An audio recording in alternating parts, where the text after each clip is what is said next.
Assalamualaikum warahmatullahi wabarakatuh. Perkenalkan, nama saya Aisyah dengan NIM 2306110757 dari kelas Agribisnis A. Video ini dibuat untuk memenuhi tugas mata kuliah Ekonomi Sumber Daya Alam dan Lingkungan yang diampu oleh Bapak Meki Herlon. Baik, di sini kita akan membahas tentang klasifikasi sumber daya alam mangrove. Daya alam merupakan fungsi serta berkedudukan dalam suatu perekonomian, yaitu sebagai modal alam. Dalam suatu pembangunan, sumber daya alam merupakan faktor terpenting, yaitu sebagai modal alam yang dapat berinteraksi dengan ekonomi seperti penyediaan kebutuhan bagi sumber daya manusia dan juga modal dalam proses pembangunan. Sumber daya alam adalah aset alami penopang keberlanjutan lingkungan hidup kita di bumi ini. Pengelolaannya sangat diperlukan untuk menjaga kelestarian siklus-siklus alamiah agar tidak terputus dan musnah. Berbagai upaya mesti dilakukan untuk mewujudkan suatu pengelolaan yang baik dan sesuai dengan kondisi alam. Klasifikasi sumber daya alam. Yang pertama, berdasarkan ketersediaan dan kemampuan pembaruannya. Mangrove termasuk ke dalam sumber daya alam yang dapat diperbarui.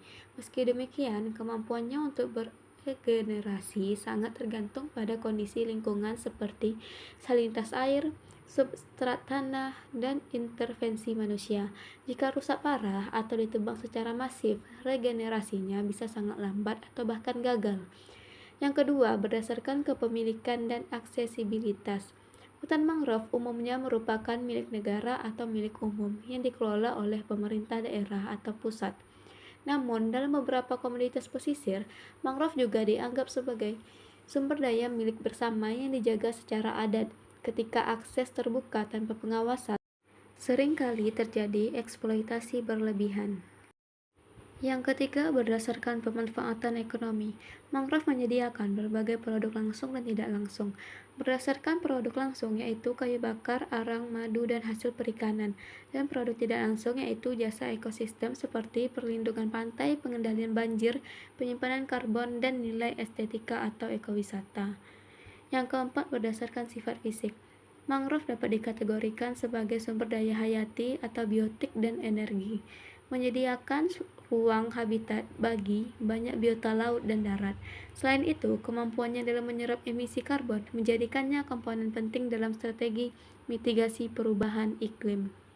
Implikasi ekonomi dan lingkungan dari pemanfaatan sumber daya alam. Yang pertama, kelangkaan. Menurut sudut pandang Marx, kelangkaan atau keberlimpahan suatu barang itu bersumber dari permintaan. Ketika permintaan akan sesuatu itu meningkat, maka akan membuat persediaan sesuatu tersebut menjadi sedikit. Dan jika permintaan berkurang atau berhenti, itu akan menjadi berlimpah.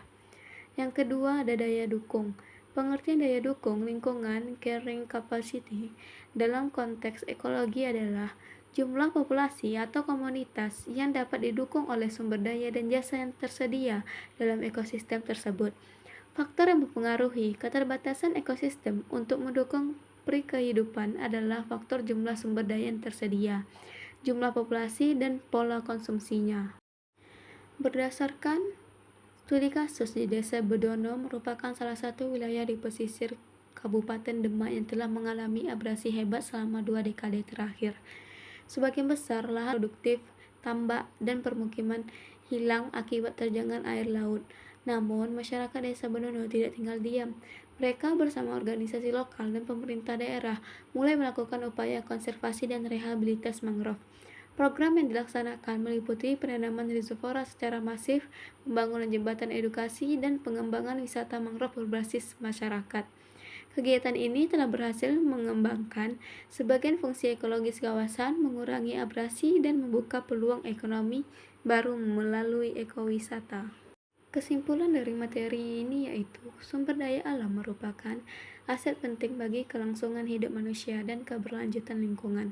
Dalam konteks ekosistem pesisir, mangrove menjadi contoh konkret sumber daya alam hayati yang menjadi nilai strategis baik secara logis maupun ekonomis. Indonesia sebagai negara dengan hutan mangrove terluas di dunia memiliki tanggung jawab besar dalam pelestariannya. Berikut beberapa referensi dari materi yang sudah dijelaskan. Sekian yang dapat saya sampaikan, lebih dan kurang mohon maaf. Saya akhiri. Assalamualaikum warahmatullahi wabarakatuh.